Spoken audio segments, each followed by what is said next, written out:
यह वीडियो जरा गौर से सुनिएगा।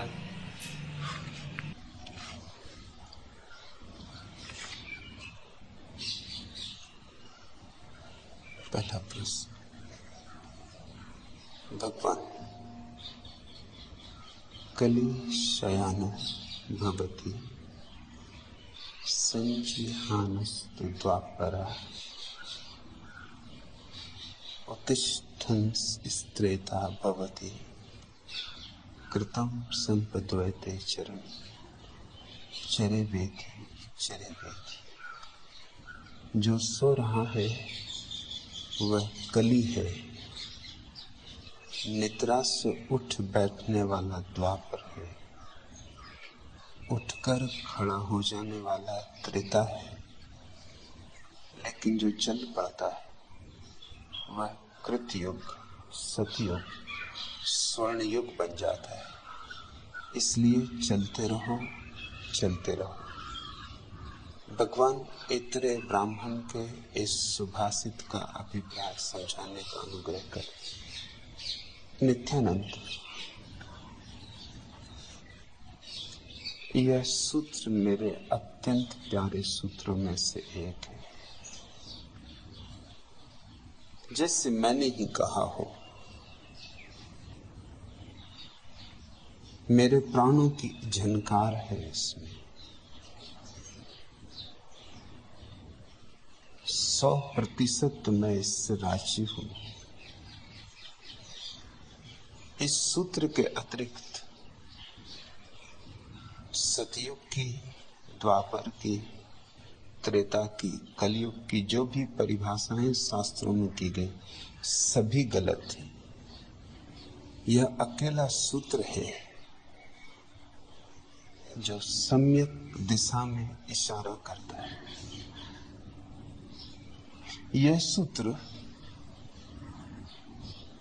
सतयुग से लेकर कलयुग तक की धारणा को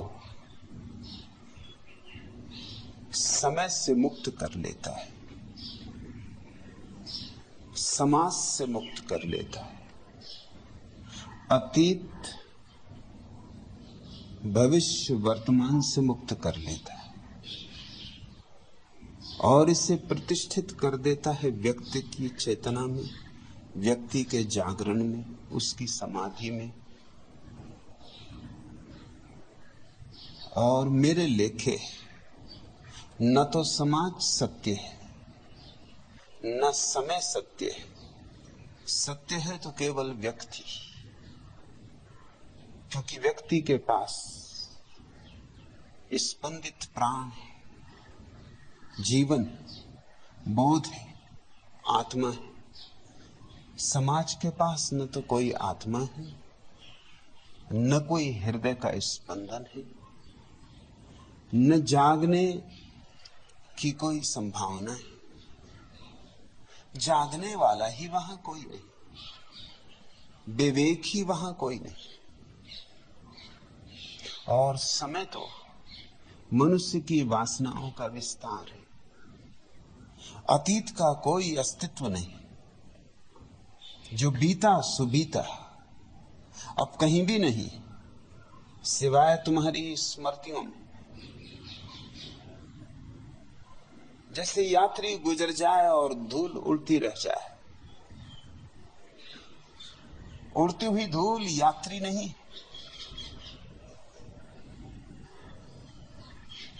जैसे गीत विदा हो जाए और गूंज रह जाए, गूंज गीत नहीं। मंदिर की घंटियां बज चुकी हैं और मंदिर के सन्नाटे में उनकी गूंज थोड़ी देर तक छाई रहे। वैसी ही तुम्हारी स्मृति अतीत की धूल से ज्यादा नहीं, अतीत के धुएं से ज्यादा नहीं। जो जा चुका है उसकी अनुगूंज। तुम्हारी स्मृति के सिवाय अस्तित्व नहीं है कोई अतीत का, और भविष्य का कोई अस्तित्व नहीं है। भविष्य अभी आया ही नहीं, उसका अस्तित्व कैसे होगा।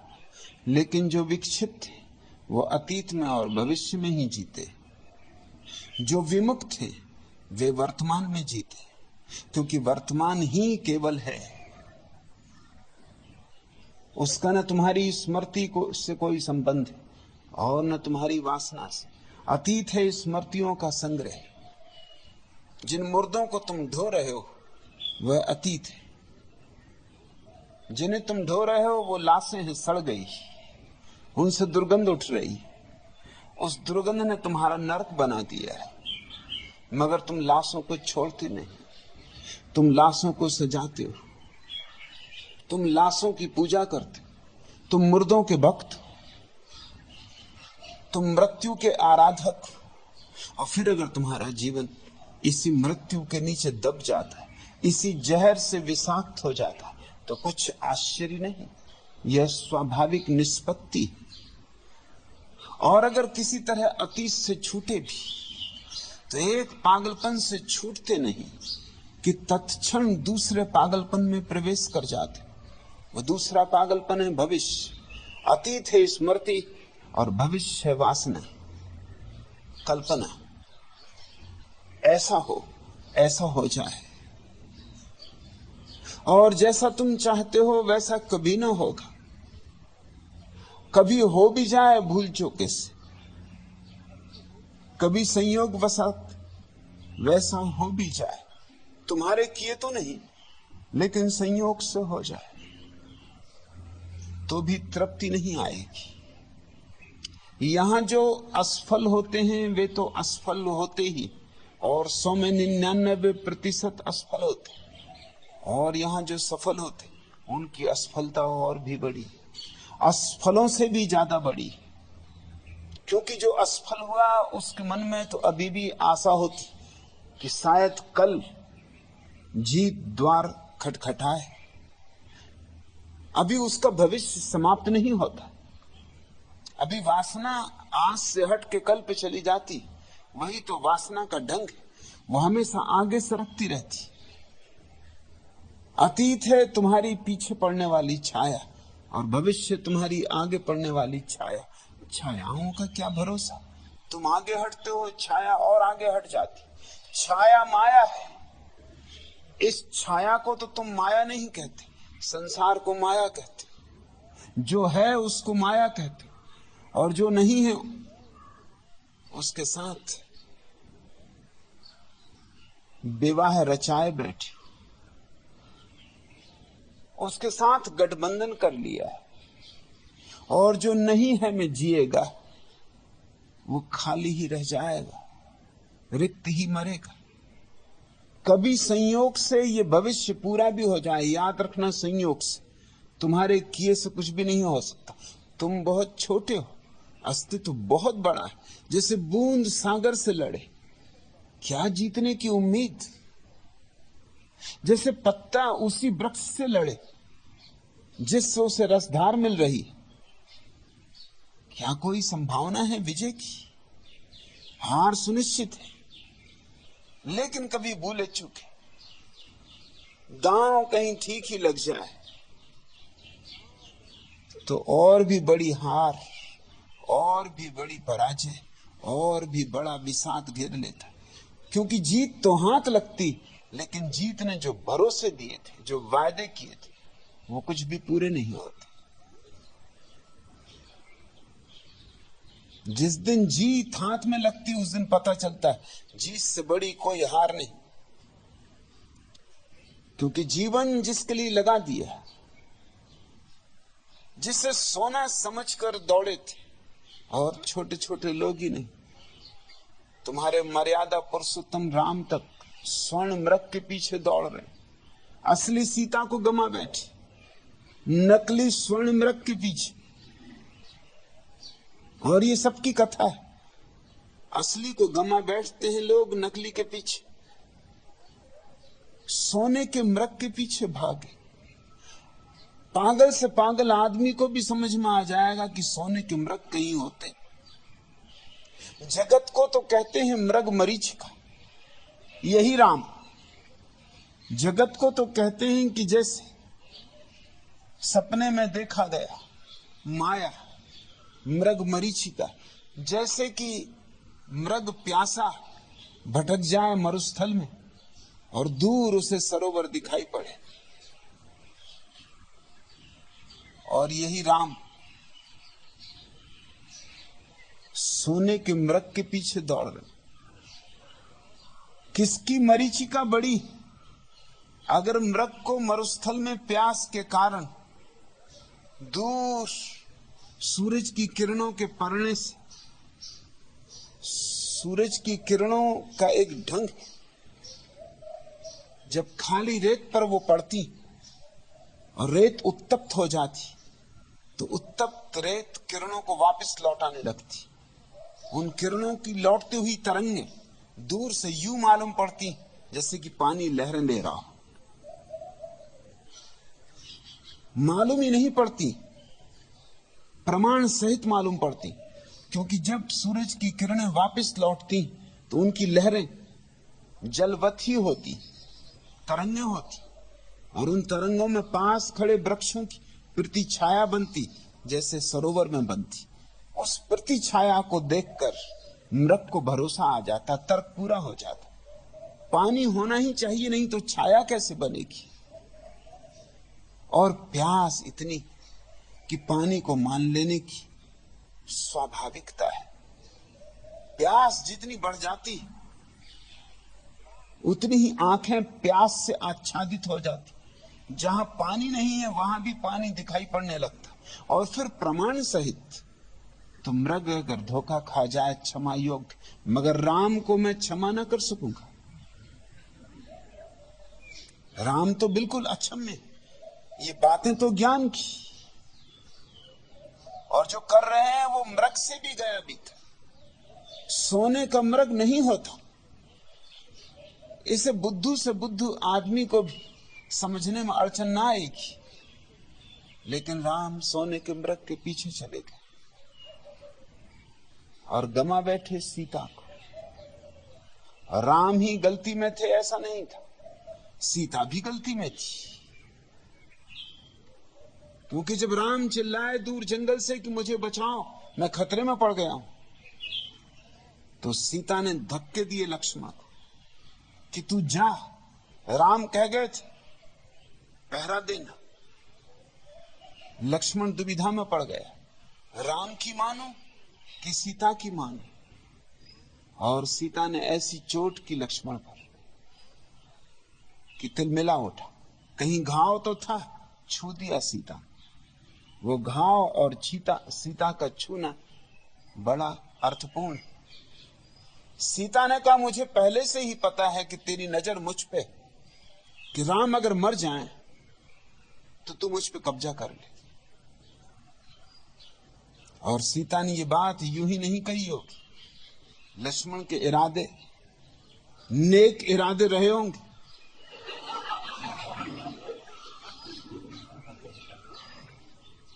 और इसलिए तो हम पति के छोटे भाई को देवर कहते थे। देवर का मतलब होता था दूसरा वर, बड़ा विदा हो तो सीनियरिटी देवर की। देवर का मतलब ये होता है कि नंबर 2, पहला नंबर हटे कि नंबर 2 कब्जा कर। देवर शब्द अच्छा नहीं, घृणित, उस शब्द का उपयोग भी नहीं होना चाहिए। दूसरा वर पंक्ति में खड़ा है कि बड़े भैया आप जाओ, अब बहुत हो गए, अब कुछ थोड़ा जो बचा खुचा मुझ गरीब दास को भी मिले। ये लक्ष्मण दास पहले से ही इरादा यूं रखते थे। सीता ने चोट गहरी की, और चोट असली रही होगी, नहीं तो लक्ष्मण मुस्कुरा के टाल जाता, कहता हंसी मजाक न कर भाभी, मैं जाने वाला नहीं हूं, लेकिन ये चोट कहीं पड़ी, घाव को छू गई, मवाद निकल आई, गुस्से में आ गया। ये गुस्सा यूं ही नहीं आता। जब तुम्हें कोई गाली देता है और गाली अगर खल जाती तो मतलब ये था कि उसने छू दिया, कोई तुम्हारा कोमल अंग जिसे तुम बचाए फिरते थे। मुझे इतनी गालियां पड़ती, कोई चिंता नहीं, कोई कोमल अंग नहीं, कुछ छिपाया नहीं। मजा लेता हूं कि कैसे कैसे प्यारे लोग कितना श्रम उठाते। जितनी मेहनत गालियां देने में करते हैं, इतने में उनका गीत फूट सकता। जितना श्रम मुझे गालियां देने में बिता रहे हैं, इतना श्रम अगर गीतों में लगा दे तो उनके जीवन में भी झरने बह उठे। उन पर मुझे दया आती, लेकिन लक्ष्मण क्रोध में आ गया, चल पड़ा। इधर लक्ष्मण भी छोड़ के चला गया, मतलब वो भी मानता है कि खतरा है। स्वर्ण मृग सच्चा है, स्वर्ण मृग के साथ पैदा हुआ खतरा सच्चा है। राम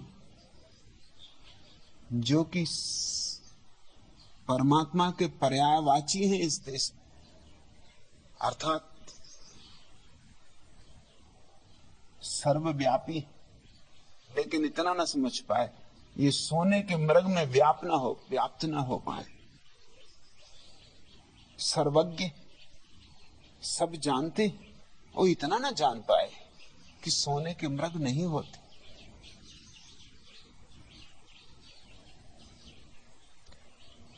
ये कैसी सर्वज्ञता, ये कैसा सर्वव्यापीपन।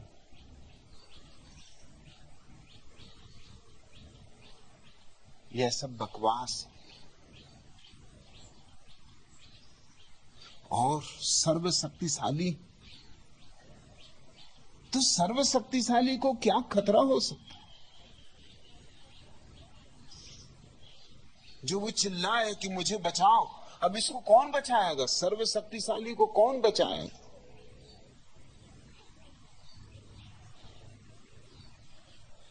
लेकिन अंधे लोग अंधी धारणाओं में जीते चले जाते, न प्रश्न उठाते, न पूछते। एक बार पुनर्विचार तो करें। और यूं सीता चोरी गई, और सीता वास्तविक थी।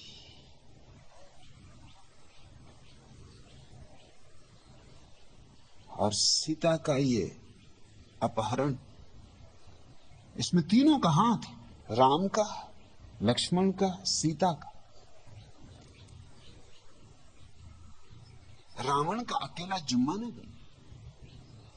रावण नंबर 4 है। अगर इन 3 ने गलती ना की होती तो रावण चुरा ना सकता था। लेकिन यही सबकी दशा है। अतीत में जी रहे हैं जो नहीं, और भविष्य में जी रहे हैं जो नहीं, और जो है उसको गंवा रहे हैं। इस सूत्र ने समय से सतयुग की और कलयुग की धारणा को मुक्त कर दिया। वही चेष्टा मैं कर रहा हूं। तुम्हें समझाया गया है कि सबसे पहले कृत युग था, सतयुग था, स्वर्ण युग था। ये बकवास है। इसका तो मतलब हुआ आदमी का ह्रास हो रहा है, पतन हो रहा है, आदमी नीचे गिर रहा है।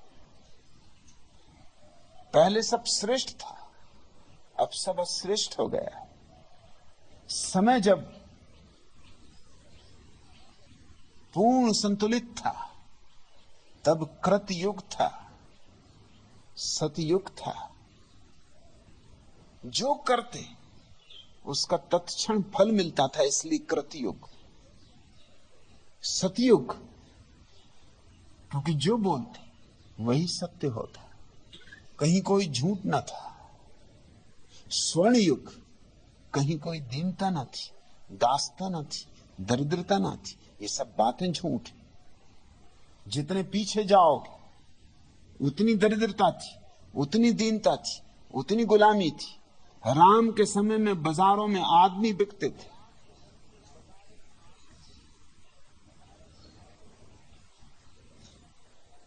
गोभी, टमाटर, आलू, इसी तरह आदमी, उनकी नीलामी होती थी। उनको तिख्तियों पर खड़ा करके दाम लगाए जाते थे। मुल्ला नसरुद्दीन कल पिटा पिटाया आया था, पट्टियां बंधी थी, पलस्तर हाथ पे चढ़ा था। मैंने कहा क्या हुआ? किसी कार, ट्रक, रेलगाड़ी किसके नीचे आ गए? उसने कहा कुछ नहीं, पति हूं, पत्नी के नीचे आ गए।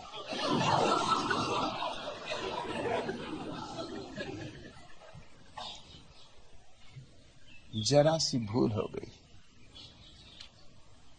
और ऐसी गति हुई, ऐसा मारा उसे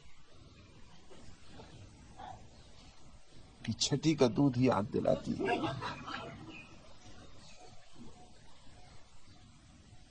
मैंने पूछा ऐसी क्या भूल हो गई जो इतना नाराज पत्नी हो गई?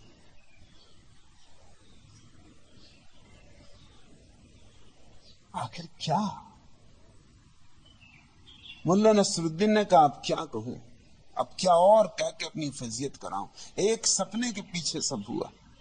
मैंने पूछा सपने के पीछे? उसने कहा पत्नी ने एक रात पहले सपना देखा और कहने लगी कि बड़ा अजीब सपना था, फजलू के पिता, कहे बिना नहीं रहा जाता। मैंने देखा एक जगह मस्तिष्क नीलाम हो रहे, कोई मस्तिष्क 10,000, कोई 25,000 में, कोई 50,000 में। पूछा मैंने कि मस्तिष्क इतने इतने दाम के? तो पता चला कि कोई वैज्ञानिक का मस्तिष्क है, कोई संत का मस्तिष्क है, कोई गणितज्ञ का, कोई संगीतज्ञ का, कोई कवि का, कोई चित्रकार का, बड़े कीमती। मुल्ला नसरुद्दीन ने पूछा का ये भी तो बता, मेरा भी मस्तिष्क नीलाम हो रहा था? नहीं। उसने कहा हो रहा था। उसी नीलामी को देख के तो मेरी नींद टूटी। 1 रुपए के दर्जन बंडल में बंधे थे, बाकी सब तो अलग अलग बिक रहे थे, तुम्हारा तो दर्जन में बिक रहा था और रुपए के दर्जन भर। और बेचने वाला कह रहा था कि अगर और चाहिए तो और भी दे दो, इनको खरीदते ही कौन? स्वभाव तो मुल्ला को चोट लगी, सदमा पहुंचा भाग। तो उसने कहा मैंने भी दूसरे दिन बना के एक सपना बोल दिया, उसी से ही मेरी हालत हुई। दूसरे दिन सुबह मैंने भी कहा कि मैंने भी एक सपना देखा कि नीलाम हो रहे हैं मुंह, एक से एक बकवासी। किसी की कीमत 50,000 क्योंकि वो राष्ट्रपति, किसी की कीमत लाख क्योंकि वो प्रधानमंत्री, किसी की कीमत 25,000 क्योंकि वो बड़ा कवि, किसी की कीमत 15,000 वो बड़ा संगीतज्ञ, बड़ा गायक।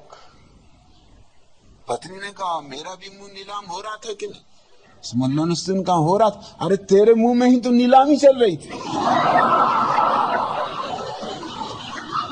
बस ये सुनते ही अब आप देख ही रहे हैं कि जो मेरी गति है।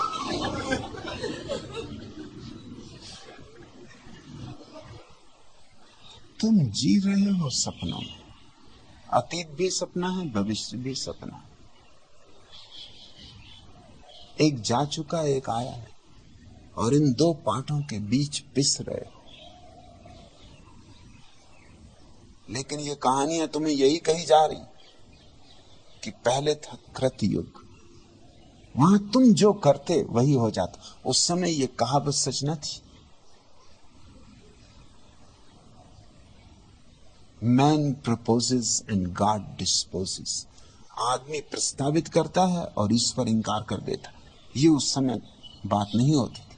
तुमने प्रस्ताव किया और परमात्मा ने स्वीकार किया, तत्क्षण वह कृतयुग था। सभी लोग कल वृक्षों के नीचे बैठे थे, यूं समझो, जो चाहा हुआ।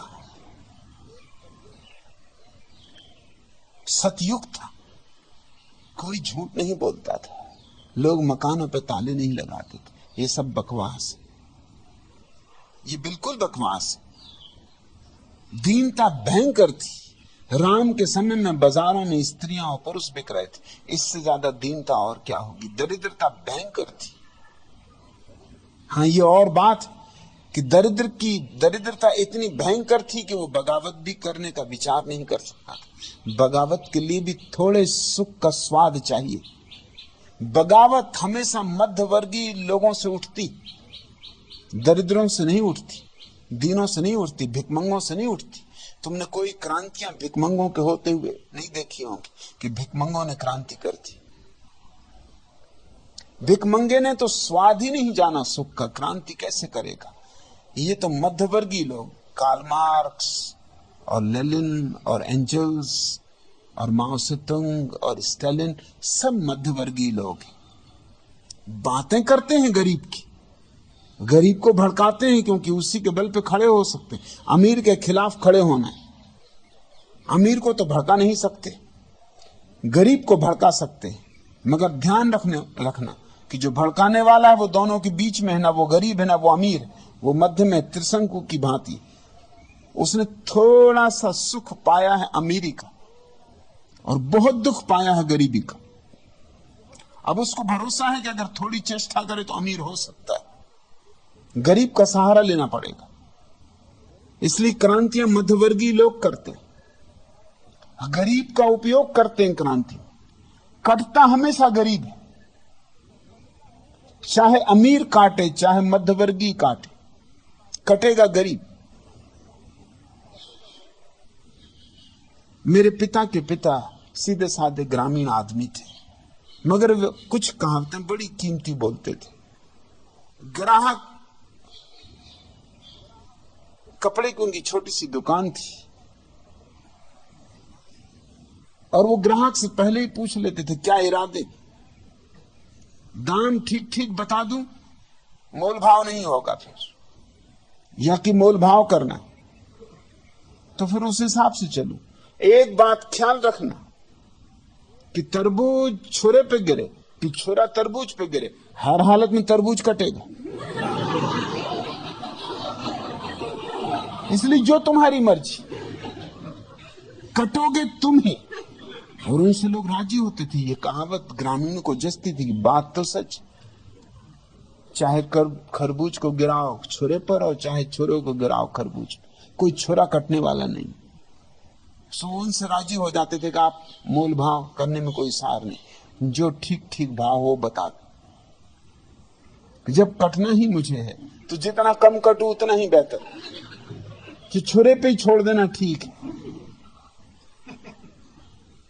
गरीब कटता रहा हमेशा। उस समय में इतना कटता था कि उसकी चीख भी नहीं निकलती थी। और ये भी बात झूठ है कि घरों में ताले नहीं रखते थे, नहीं तो बुद्ध और महावीर और ऋग्वेद के समय में हुए जैनों के प्रथम तीर्थंकर ऋषभदेव, ये सब किसको समझा रहे हैं कि चोरी मत करो। अगर चोरी होती नहीं थी तो ये पागल, ये तीर्थंकर और ये बुद्ध और ये सारे संत महात्मा सब विक्षिप्त, इनका दिमाग खराब। ये हो सकता है कि लोगों को ताला बनाना ना आता हो, ये मेरी समझ में आ सकता है। ताला बनाने के लिए भी थोड़े विज्ञान का विकास चाहिए। या ये भी हो सकता है कि ताला लगाएं क्या, भीतर कुछ हो बचाने को तो ताला लगाएं, और ताले पे खर्चा क्या करना। ताला भी तो खरीदने के लिए कुछ हैसियत चाहिए, फिर ताला लगाने के लिए भी तो भीतर कुछ चाहिए, नहीं तो ताला वैसे लगा के चोरों को निमंत्रण दो, वो ताला देख के ही आएंगे। जिस घर में ताला ही नहीं लगा उसमें कोई चोर आएगा। लेकिन चोरी निश्चित होती थी, क्योंकि वेदों तक चोरी के खिलाफ वक्तव्य। दुनिया में जो सबसे पुराना शिलालेख मिला है, वो शिलालेख कहता है चोरी मत करो, बेईमानी मत करो, धोखाधड़ी मत करो, यह आदमियत का पतन है। वो 7000 साल पुराना शिलालेख बेबीलोन में मिला है। उसमें जो वक्तव्य हैं वो विचारणीय है। उसमें कहा गया है कि पत्नियां पतियों की नहीं मानती, बाप की बेटे नहीं मानते, कोई किसी के नहीं सुनता, शिष्य गुरुओं के साथ बगावत कर रहे हैं। ये किस बात की खबर देते हैं ये शिलालेख? ये इस बात की खबर देते हैं कि दुनिया आज से भी बदतर थी, आज से भी बुरी थी। युद्धों के समर्थन में सारे शास्त्र, एक शास्त्र ने भी युद्ध का विरोध नहीं किया है। आज दुनिया में लाखों लोग जो युद्ध के विरोध में, सारे शास्त्र स्त्रियों की गुलामी के पक्ष में। आज करोड़ों लोग जो स्त्रियों की मुक्ति के आंदोलन में सहयोगी।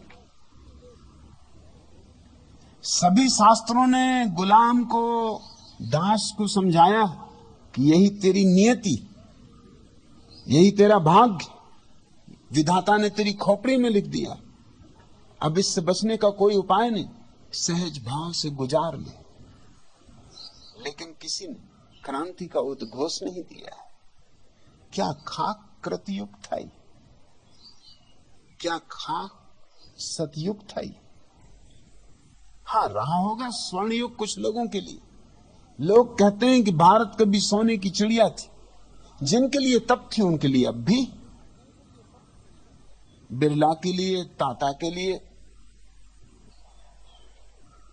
सिंघानिया के लिए, साहू के लिए अब भी सोने की चिड़िया है। इनके लिए तब भी थी, इनके लिए हमेशा थी। लेकिन ये कोई पूरे भारत के संबंध में सच्चाई नहीं। असल में जिस देश में जितनी गरीबी होती, उस देश में थोड़े से लोगों के पास अपार संपदा जुड़ी जाएगी। ये अनिवार्य है। अपार संपदा जुड़ी सब सकती है, जबकि बहुत बड़ी गरीबी का विस्तार। जैसे कि पिरामिड बनाया जाता तो नीचे बड़ी बुनियाद रखनी होती, फिर धीरे धीरे पिरामिड छोटा होता जाता, फिर शिखर होता है पिरामिड का। अगर शिखर लाना हो तो नीचे बड़ी बुनियाद डालनी होगी। और तुम्हें याद होना चाहिए पिरामिड किन लोगों ने बनाए। जिन्होंने बनाया उनके पास सोना था, खूब सोना था। लेकिन पिरामिड, एक एक पिरामिड के मरने में हजारों लोगों की जानें गई, क्योंकि उन पत्थरों को चढ़ाने में आसान मामला नहीं था, मशीनें ना थी। कोड़ों के बल वे पत्थर चढ़वाए गए। एक एक पत्थर को ढोने में कभी कभी हजार हजार लोगों की पीठों पर कोड़े पड़ते थे। हजार लोग घोड़ों की तरह जुटे हुए थे और उनके पीछे कोड़े पड़ रहे थे। उन कोड़ों की मार के पीछे अपनी जान को बचाने के लिए लहू लुहान छातियों को लिए हुए लोगों ने वो पत्थर चढ़ाए। अब पिरामिड के सौंदर्य की खूब चर्चा होती। अब ताजमहल को देखने दूर दूर से लोग आते। जरूर जिसके पास सोना था उसने ताजमहल बनवाया, लेकिन जिन लोगों ने बनवाया 3 पीढ़ियां लगी ताजमहल के बनने में। उन सब के हाथ कटवा दिए गए ताकि फिर ताजमहल जैसी कोई दूसरी कृति न बन सके। और जिस स्त्री के लिए ताजमहल बनवाया गया था उससे कुछ खास लगाव था बनाने वाले का, ऐसा नहीं, क्योंकि उसकी और भी सैकड़ों स्त्रियां थी।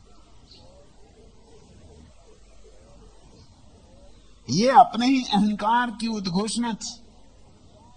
ये किसी मुमताज के लिए बनवाई गई कब्र न थी। ऐसी तो बहुत मुमताजें बादशाह के पास थी। ये मुमताज भी किसी और की औरत थी और जबरदस्ती छीनी गई थी। इससे क्या लेना देना था? बादशाह को तो मकबरा बनाना था।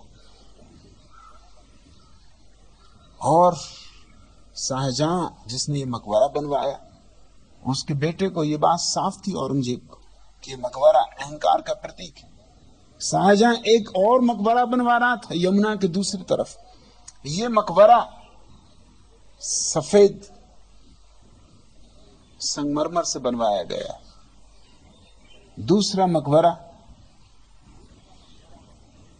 काले संगमरमर से बनवाया जा रहा था। वो मकबरा खुद शाहजहां की कब्र बनने वाली थी। वो इससे भी बड़ा होने वाला था। स्वभाव था पत्नी के मुकाबले पति का मकबरा बड़ा होना चाहिए। वो इससे भी विशाल होने वाला था। दुनिया वंचित ही रह गई, उसकी सिर्फ बुनियाद रखी जा सकी। और औरंगजेब ने शाहजहां को कैद कर लिया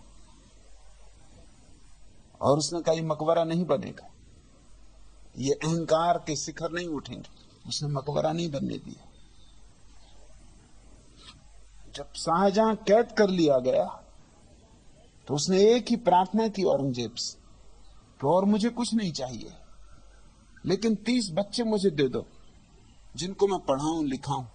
दिन भर बैठा बैठा खाली, दिन गुजारना मुश्किल। औरंगजेब ने अपने संस्मरणों में लिखवाया कि शाहजहां को हुकूमत करने का रस जाता नहीं, अब 30 बच्चों की छाती पर मूंग दलेगा, अब इन 30 बच्चों के बीच में ही सम्राट बन के बैठेगा, अब इन 30 बच्चों को ही सताएगा, आज्ञा देगा। पुरानी आदतें नहीं जाती। जरूर कुछ लोगों के पास धन था, होने ही वाला था, क्योंकि सबका धन छीन लिया गया था। सोने की चिड़िया भारत न कभी थी न आज, लेकिन कुछ लोगों के पास सोना था, खूब सोना था, सारा देश चूस लिया गया था। इसको स्वर्ण युग कहते हैं।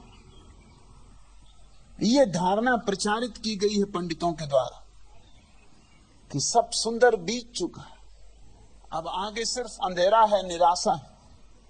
इसलिए अब निराशा को अंगीकार करो, अंधेरे को जियो, शांति से जियो, संतोष से जियो, ताकि भविष्य में परमात्मा तुम्हारे संतोष के लिए तुम्हें पुरस्कार दे। यह क्रांति का गला घोंटने का उपाय है। इन पंडितों ने यह प्रचारित किया कि जब सतयुग था तो समय 4 पैरों पर खड़ा था। जैसे कुर्सी में 4 पैर होते तो संतुलित होती। फिर आया त्रेता तो समय की एक टांग टूट गई। जैसे तिपाई होती 3 पैरों पर, संतुलन अब भी रहा, लेकिन वो संतुलन न रहा जो 4 पैरों से होता। तिपाई जल्दी उलट सकती, जरा से धक्का देने से उलट सकती। 3 ही टांगे हैं उसकी, इसलिए त्रेता। फिर द्वापर, एक टांग और टूट गई, अब तो 2 पैर पर समय खड़ा हुआ। और ये 2 पैर भी ऐसे नहीं जैसे बैलगाड़ी के होते, बल्कि यूं समझो जैसे साइकिल के होते। पैडल मारते रहो तो चलता है, जरा पैडल रुका कि साइकिल भी गिरी, तुम भी गिरे, हाथ पैर भी टूटे। और सबसे बुरी हालत है कलयुग की। कलयुग यानी जब एक ही पैर बचा, अब हर आदमी लंगड़ा है और हर आदमी बैसाखी लिए, हर आदमी काना है और हर आदमी का एक कान सड़ चुका है, हर आदमी का एक फेफड़ा मर चुका है, हर आदमी आधा लकवा खा गया है। ये कलयुग है। अब आगे सिर्फ कब्र है और कुछ भी नहीं। प्रतीक्षा करो, एक पैर तो कब्र में तुम्हारा जा ही चुका, एक ही बाहर बचा। अब ज्यादा की कुछ आशा ना करो। अब जीवन में सुख की संभावना मत मानो। अब क्या तीर्थंकर होंगे, अब क्या अवतार होंगे, अब क्या बुद्ध होंगे। अब तो बुद्धुओं में ही रहना है और बुद्धू ही रहना है। कोई इस बुद्धूपन से छुटकारे का उपाय नहीं। ये निराशा पंडित फैला रहे हैं। ये दुर्भाग्यपूर्ण बात है। और जिस देश के मन में ये निराशा के भाव बैठ जाएं, उसका भविष्य धूमिल हो गया। इसलिए नहीं कि भविष्य धूमिल था, इस धारणा ने धूमिल कर दिया। और स्वभाव था, हर धारणा में एक दुष्ट चक्र होता। जब तुम एक धारणा मान के चलते हो कि भविष्य अंधकारपूर्ण है, तो तुम इस ढंग से जीते हो कि प्रकाश तो होना नहीं है, इसलिए प्रकाश लाने की जरूरत क्या।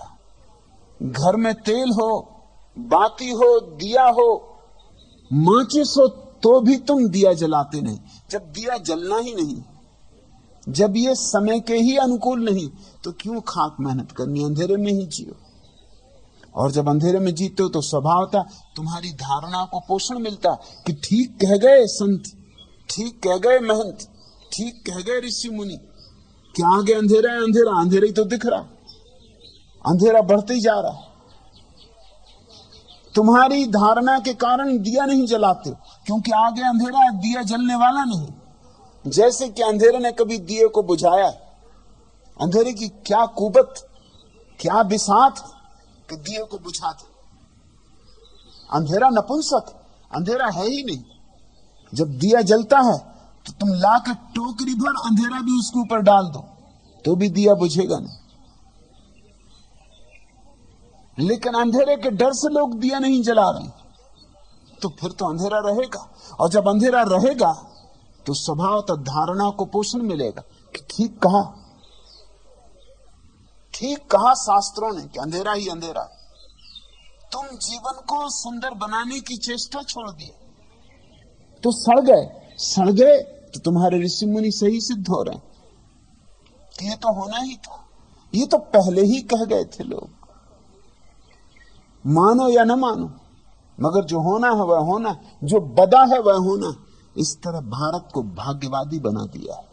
मैं इस सूत्र से पूरा राजी हूं, क्योंकि यह सूत्र क्रांतिकारी, आग्नेय।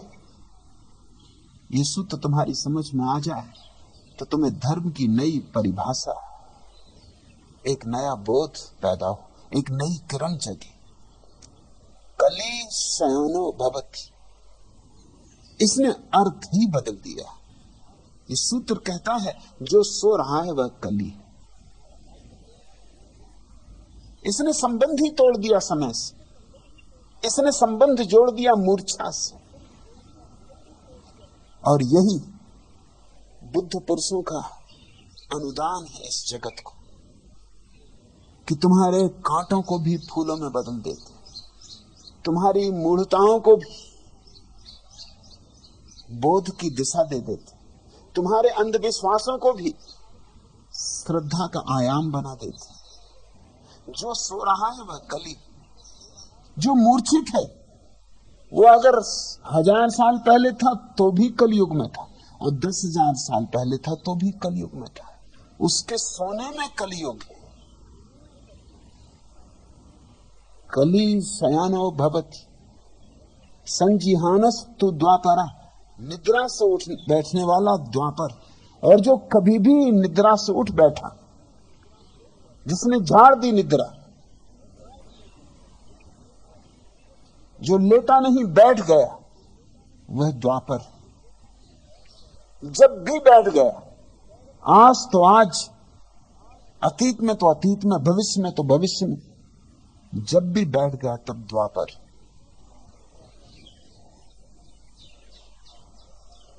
उत्तिष्ठन्तेस्त्रा भवति, और जो उठ खड़ा हुआ वह त्रेता है। सो रहे हैं सारे लोग,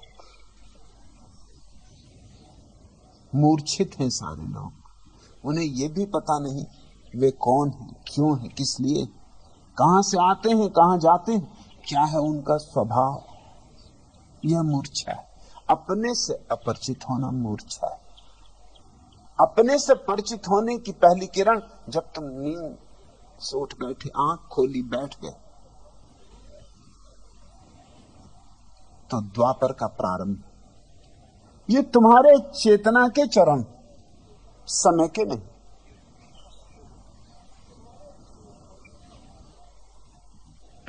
कृतम संपदे चरण, और जो चल पड़ता है वह कृत युग बन जाता है।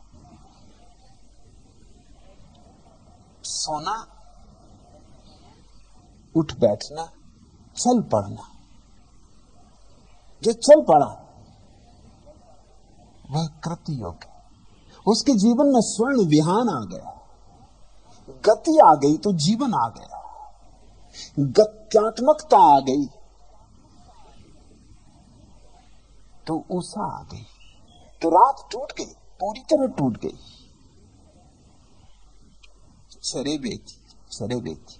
इसलिए ऐतरेय उपनिषद ये सूत्र देता है, चलते रहो, रुकना ही मत। अनंत यात्रा है, इसकी कोई मंजिल नहीं, यात्रा ही मंजिल है।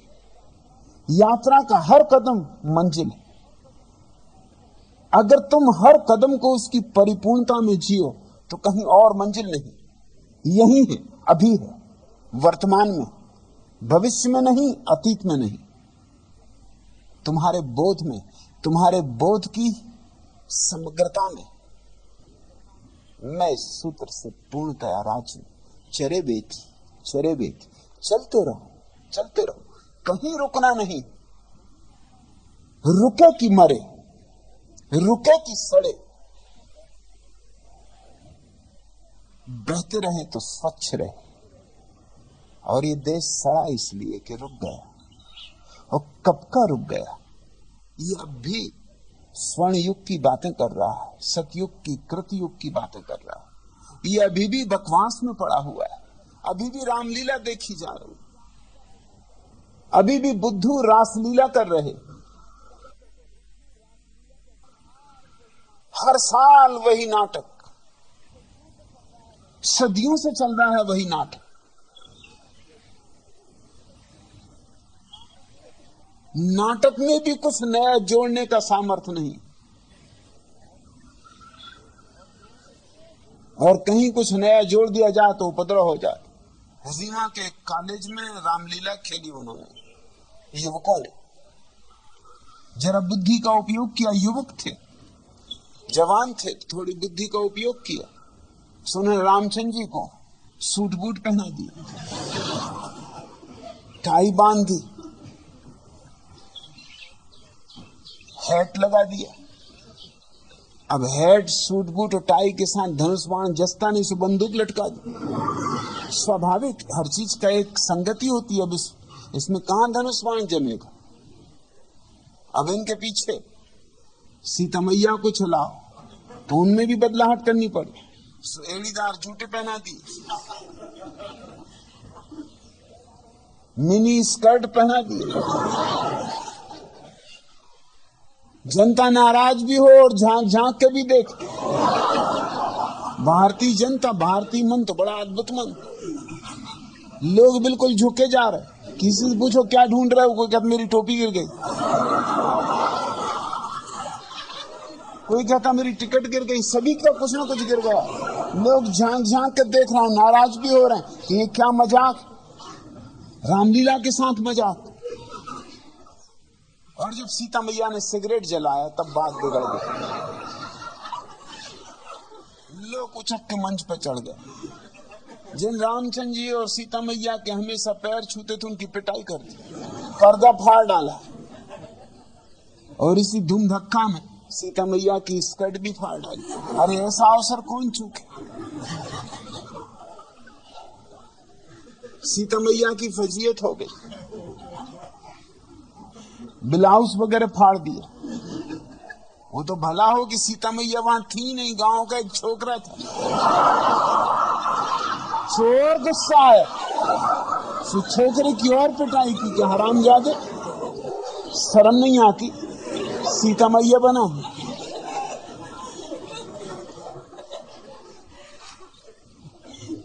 वही रामलीला, वही नाटक, सदियां बीत गई, हम रुके पड़े, हम डबरे हो गए।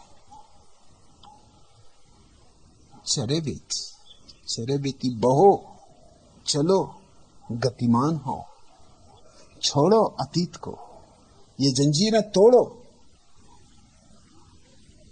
ये मूर्छा छोड़ो, थोड़ा होश संभालो।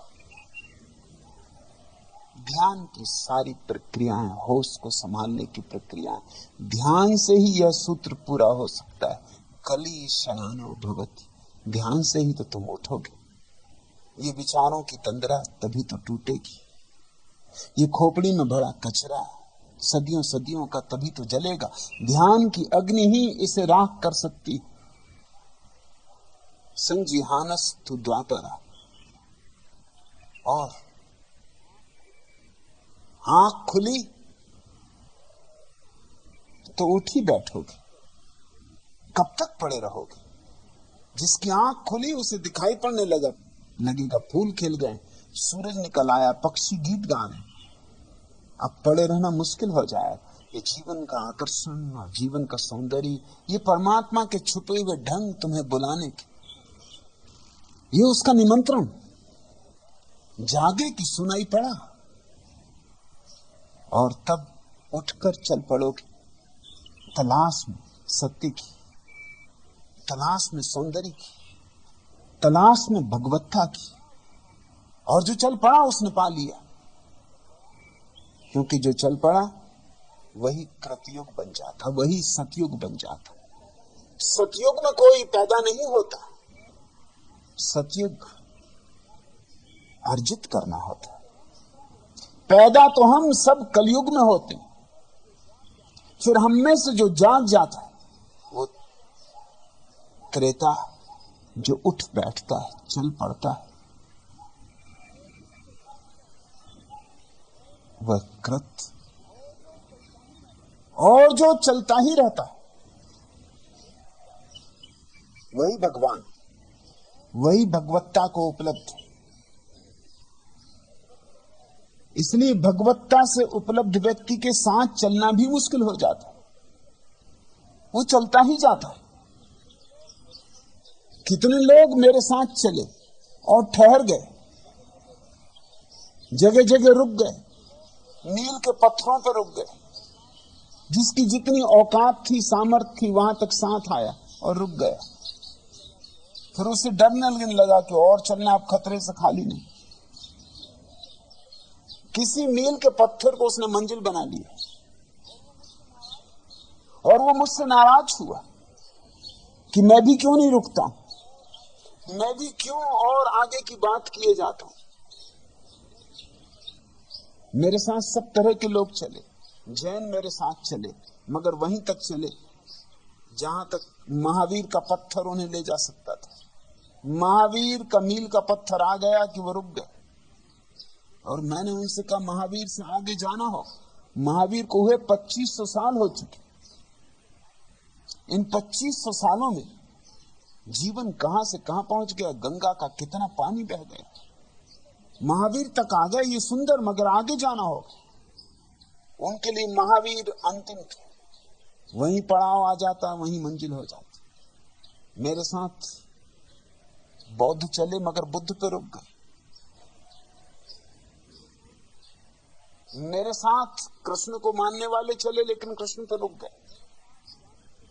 मेरे साथ गांधी को मानने वाले चुने, लेकिन गांधी पे रुक गए। जहां उन्हें लगा कि उनकी बात के मैं पार जा रहा हूं, वहां वो मेरे दुश्मन हो गए। मैंने बहुत मित्र बनाए, लेकिन उनमें से धीरे धीरे दुश्मन होते चले गए। ये स्वाभाविक था। जब तक उनकी धारणा के मैं अनुकूल पड़ता रहा, वो मेरे साथ खड़े रहे। मेरे साथ तो वही चल सकते हैं जिनकी धारणा ही चरेवेती की है, जो चलने में ही मंजिल मानते, जो अन्वेषण में ही, जो शोध में ही, अभियान में ही गंतव्य देखते। गति ही जिनके लिए गंतव्य है, वही मेरे साथ चल सकते, क्योंकि मैं तो रोज नई बात कहता रहूंगा। मेरे लिए तो रोज नया, हर रोज नया सूरज उगता। जो डूबता है वो डूब गया, जो जाग चुका जा चुका। बीती ताही बिसार दे। लेकिन यहां भी लोग आ जाते हैं, वो प्रश्न लिख के पूछते हैं, उनके मैं जवाब नहीं देता हूं। क्या आपने 15 साल पहले ये कहा था?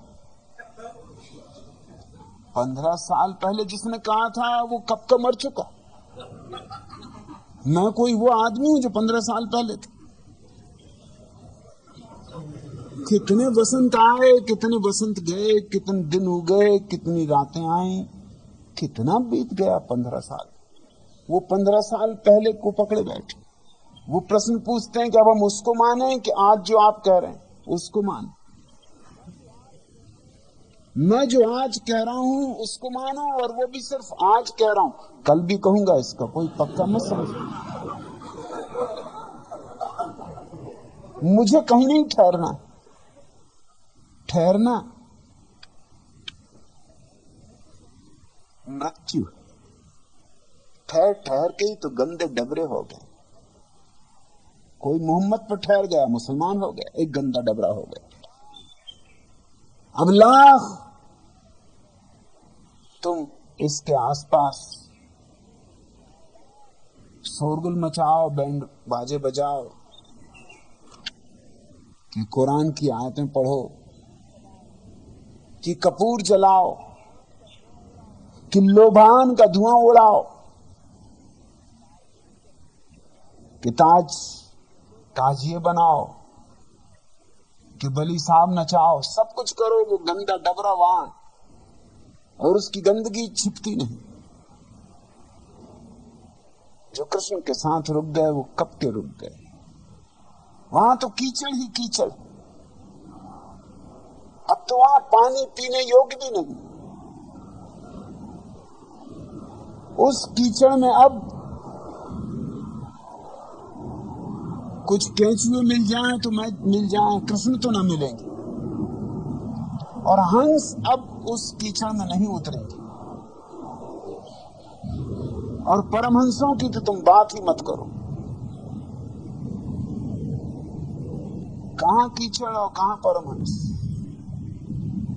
मगर उस कीचड़ को ही लपेटे जो बैठे हैं तुमको परमहंस मालूम पड़ता, क्योंकि कीचड़ कृष्ण की राख चढ़ाए जो बैठे हैं, तुम सोचते हो आहा ये रहे महात्मा। ये सब धोखाधड़ी। कृष्ण खुद आज लौट के आए तो उनके साथ राजी नहीं हो सकते। कृष्ण तो चरेवेती को माने। कृष्ण को तो फिर से गीता कहनी पड़ेगी, जैसे मुझे कहनी पड़ रही। मैंने कृष्ण की गीता कह दी, अब शीघ्र ही मुझे अपनी गीता कहनी पड़ेगी। निश्चित उसमें कृष्ण की काफी फजीयत होने वाली, उसी की तैयारी करवा रहा हूं, धीरे धीरे राजी कर रहा हूं। तो अब राम की रामायण फिर से लिखनी पड़ेगी और राम से ऐसी बातें कहलवानी होंगी जो कि हिंदुओं को बिल्कुल न जचेंगी, क्योंकि वो तो वही बातें सुनना चाहेंगे जो राम ने पहले कही थी, चाहे उन बातों का अब कोई संदर्भ हो या ना हो, कोई पृष्ठभूमि हो या ना हो। इसलिए मुझसे कभी भूल के न पूछो कि मैंने 15 साल पहले क्या कहा। 15 साल की तो बात छोड़ो, 15 दिन पहले क्या कहा था उसकी भी मत पूछो। उसकी भी छोड़ो, कल मैंने क्या कहा था उसकी भी मत पूछो। पिकासो एक चित्र बना रहा था और उसके मित्र ने कहा कि मैं एक बात पूछना चाहता हूं, तुमने हजारों चित्र बनाए, सबसे सुंदर चित्र कौन सा है? पिकासो ने कहा यही जो अभी मैं बना रहा हूं। और ये तभी तक जब तक बन नहीं गया, बन गया कि मेरा इससे नाता टूट गया, फिर मैं दूसरा बनाऊंगा और निश्चित ही दूसरा मेरा श्रेष्ठतम होगा, क्योंकि इसको बनाने में मैंने कुछ और सीखा, इसको बनाने में मेरे हाथ और सजे, इसको बनाने में मेरे रंगों में और निखार आया, इसको बनाने में और सूझबूझ जगी। अब तुम मुझसे पूछते हो मैंने गीता पर ये कहा था 15 साल पहले, कि महावीर पर 20 साल पहले ये कहा था।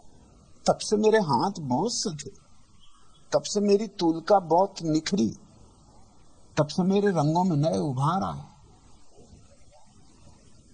उस बकवास को जाने का, वह बात ऐतिहासिक हो गई। मैं तो आज जो कह रहा हूं बस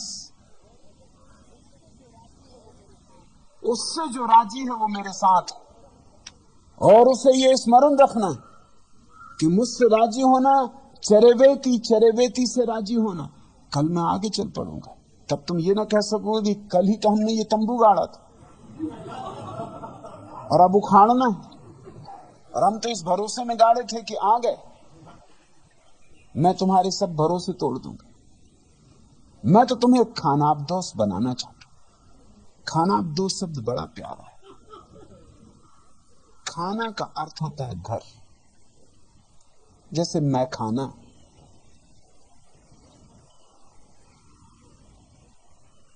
खाना का अर्थ होता है घर।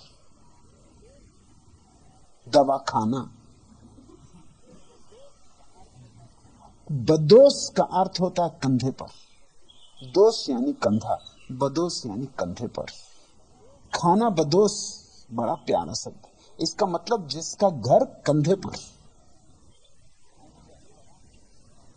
जो चल पड़ा, चलता ही रहता, चलता ही जाता, जो रुकता ही नहीं सत्य की इस अनंत यात्रा में। और इसका सौंदर्य यही है कि यात्रा अनंत है, कहीं समाप्त नहीं होती, इसका पूर्ण विराम नहीं आता। जिस दिन पूर्ण विराम आ जाएगा उस दिन फिर करोगे क्या? फिर जीवन व्यर्थ हुआ, फिर आत्महत्या के सिवाय कुछ भी न सोचेगा। इसलिए जिनने तुम्हें धारणा दी है कि मोक्ष आ गया, कि सब आ गया, कि मुक्ति आ गई, कि सब आ गया, कि समाधि आ गई, कि सब आ गया, उन्होंने तुम्हें गलत धारणा दी। उन सब ने तुम्हें कहीं ठहर जाने का मुकाम बता दिया, और तुम सब ठहर जाने को इतने आतुर हो, चलने नहीं चाहते तुम। पहली तो बात, तुम कली में ही रहना चाहते हो। कली शयानो भवति, कोई कह दे कि सैया ही, जहां तुम सो रहे हो यही जगह तो है। देखो ना, विष्णु शयन कर रहे हैं शेषनाग पर। ये विष्णु सदा से कलयुग में, इनकी नींद नहीं टूटी।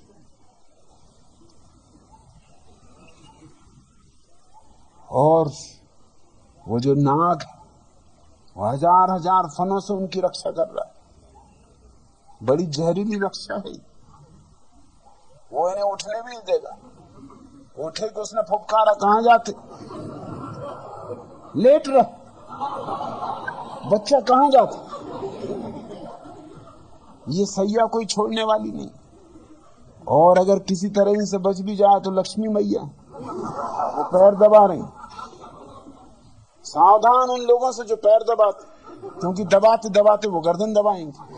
आखिर वो भी तो आगे बढ़ेंगे ना। चले बेटी, चले बेटी, कोई पैर पे ही रुके रहेंगे। बचना हो तो पैर ही दबाने से बचना। इसलिए मैं किसी को पैर नहीं दबाने देता, क्योंकि मैं जानता हूं पैर दबाने वाला धीरे धीरे आगे बढ़ेगा और अंततः गर्दन पे आएगा। सब सेवक गर्दन पे आ जाते, सभी सेवक नेता हो जाते, वही गर्दन पे आ जाना। वो कहते देखो हमने कितनी देश सेवा की, अब क्या जरा तुम्हारी गर्दन न दबाए? तो फिर देश सेवा किस लिए की? अरे इतनी सेवा की, कुछ तो पुरस्कार दो। इतने पैर दबाए, अब थोड़ी तो गर्दन भी दबाने दो। अब ये मजा हम ही लेंगे, कोई दूसरा तो नहीं ले सकता। पैर हमने दबाए और गर्दन कोई और दबाए, ये कभी ना होने देंगे। और जो पैर दबाते दबाते गर्दन तक आ गया है, उसको तुम रोक भी ना पाओगे। तुम रोकने का समय पहले ही चूक गए। दो शिष्य एक गुरु के पैर दबा रहे थे। दोपहर का वक्त, गर्मी के दिन। गुरु रहे हों कोई गुरु घंटा। असली गुरु पैर नहीं दबाता। असली गुरु क्यों पैर दबाएगा? और लंगड़ों से क्या पैर दबाना, अंधों से क्या पैर दबाना, सोए हुआ से क्या पैर दबाना। ये तो कुछ उपद्रव करेंगे। तो गुरु तो ही रहे होंगे, गुरु घंटाल रहे होंगे। दोनों पैर दबा रहे थे, दो ही शिष्य थे उनके, सो हर चीज में बंटवारा करना पड़ता था। एक ने बाएं पैर लिया था, एक ने दाएं। गुरु ने करबट बदली, बाएं पैर दाएं पैर पे चढ़ गया। जिसका दाएं पैर था उसने कहा हटा ले अपने बाएं पैर को। अगर मेरे पैर पर तेरा पैर चढ़ा तो भला नहीं, लेकिन जिसका पैर चढ़ गया था उसने कर देख लिया ऐसे धमकी देने वाली। किसकी हिम्मत है जो मेरे पैर को नीचे उतार दे? अब चढ़ी गया तो चढ़ी गया, चढ़ेगा कर ले जो तुझे करना। उसने कहा देख हटा ले, मान जा, उठ लाया लट। उसने कहा वो दुसली बनाऊंगा तेरे पैर की। मगर दूसरा भी कुछ पीछे तो छूट जाने वाला नहीं था। सोए हुए आदमियों के साथ यही तो खतरा है।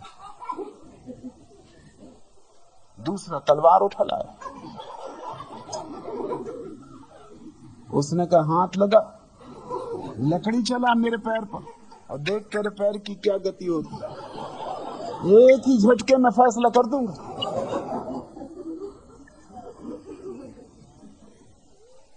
इस आवाज में, शोरगुल में गुरु की नींद खुल गई। सुना, आंखें बंद किए ये मामला बिगड़ा जा रहा है। उसने कहा भाई जरा ठहरो, ये भी तो ख्याल करो कि पैर मेरे। उन्होंने कहा आप शांत रहिए।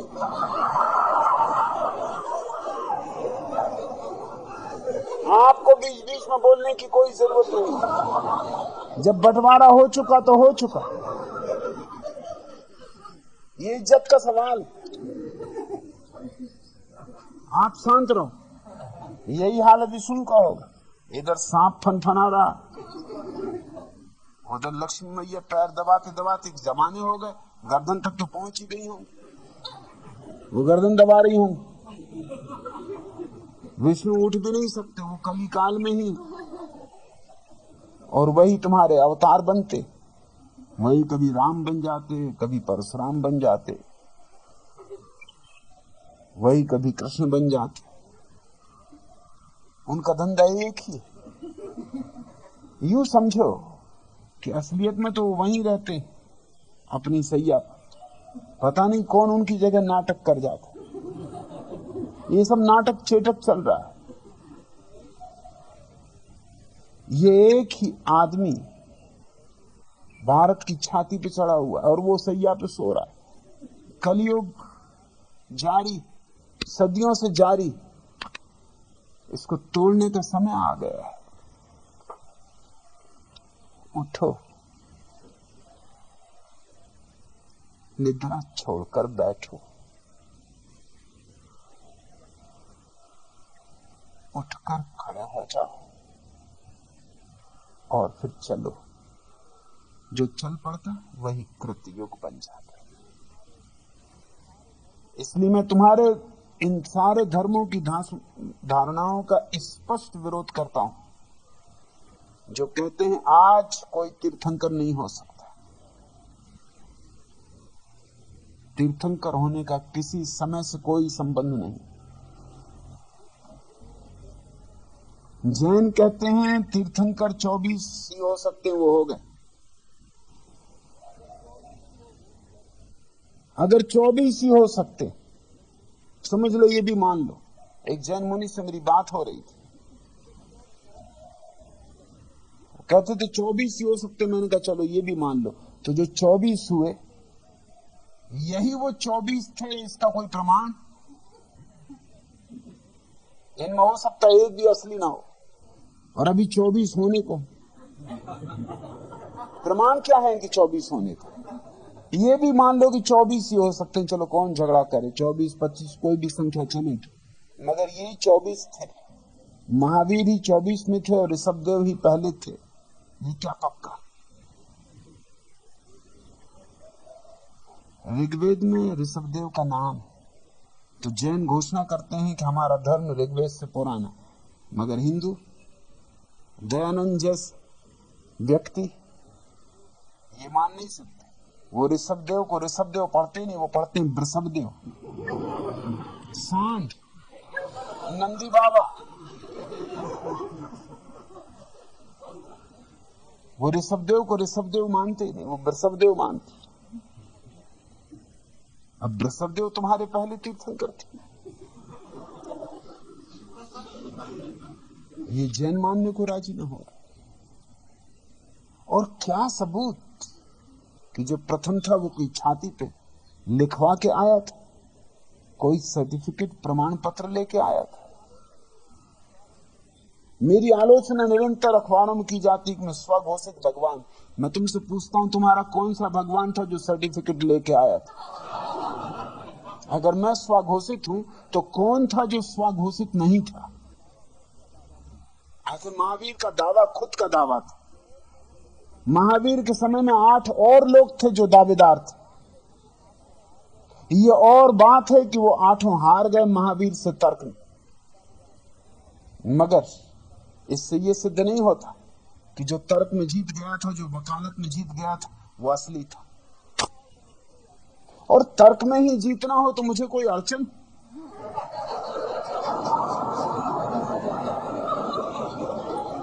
अगर तर्क ही प्रमाणित हो सकता हो तब तो मेरी जीत सुनिश्चित।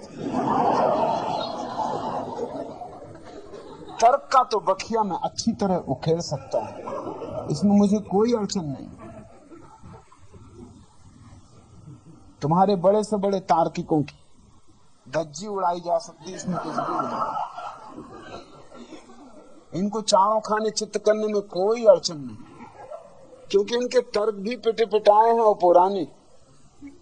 अब तर्क नए दिए जा सकते हैं जिनको इनको पता भी नहीं था, जिनको इनको होश भी नहीं था, जिनको उठाने की इनकी हिम्मत भी नहीं हो सकती। अब कौन कहेगा कि विष्णु महाराज कलयुग में जी रहे? किसी ने आज तक नहीं कहा, मगर साफ सैया पे जब देखो तब सैया पे लेटे। जिंदा भी हैं कि मर गए ये भी सच, और सांप फुफकार रहा है, मर ही चुके होंगे। कब तक जिंदा रहोगे सांप पर? और सोना ये भी कोई ढंग? अरे उठो भी, नहाओ धो भी, कम से कम दतौन वगैरह करो, कुछ चाय नाश्ता करो, कुछ भजन पूजन करो, कुछ तो करो। ये मुर्दे की तरह पड़े हो। ये आसन न हुआ शवासन हो गए।